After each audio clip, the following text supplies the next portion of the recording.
Hey everybody, this is DeMayo, and I'm bringing you guys the second half of this two-part lecture for this month's exclusive lecture with the CVA-SPS community. Last time I talked quite a bit about, setting things up and looking at KPIs and some issues that people have, or some, real confusion people have over the idea of minimalist dose training. And today, we're going to talk about how your measurements can unlock your performance and it can actually drive your training in a really simple, awesome, practical way. But I call this completing the maze because just like Dolores, we need to be able to figure out what the voice we are hearing is coming from and what it's actually telling us. If you don't understand the maze or Dolores, I apologize because Westworld's a dope show. But anyway, let's get on with it all here. First and foremost, with everything that I talk about, guys, the most important thing is to remember your principles of training, all right?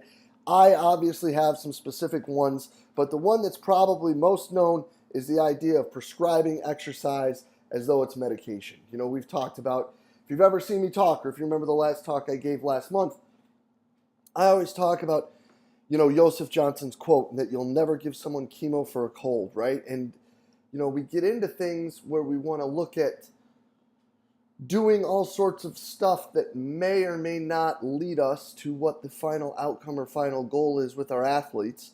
And I think that more often than not, if we get rid of most of that fluff and we give ourselves a little bit better direction and a little bit better of an idea of why we're moving in that direction, this whole minimalist effective dose and the prescription of exercise as drugs, or like they're drugs, becomes way more pertinent into what we're talking about.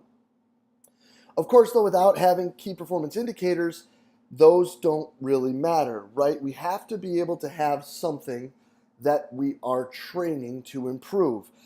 Just a quick review, though. A definition for a key performance indicator is a measurable value that demonstrates how effectively a company is achieving key business objectives.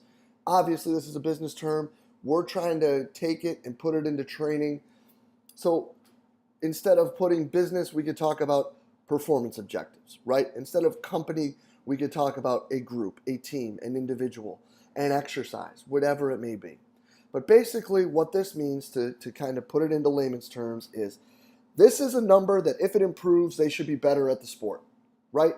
Or it's something that we want to improve the output in, or whatever the score may be, so that they get better performance in sport form. So why are they important? Because they're what we would call the transfer things, right? Jumping, sprinting, change of directions, things that you can assume, sort of, are going to help improve athletic performance. Now, we do know that there is no actual correlation in every sport when it comes to like vertical jump and straight ahead speed and all those things. But those are things that we can look at and evaluate. We can evaluate them deeply.